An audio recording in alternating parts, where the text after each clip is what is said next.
पृथ्वी सिंह किरणमयी का गौना करके आते हैं।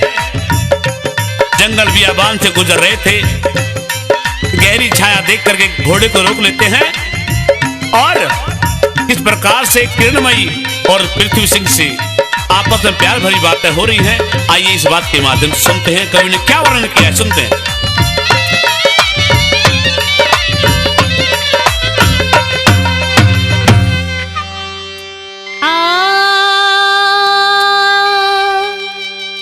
तन्ने घोड़ा क्यों रोक दिया, हो पिया बियाबान में। ये बात के खराब से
अच्छा हाँ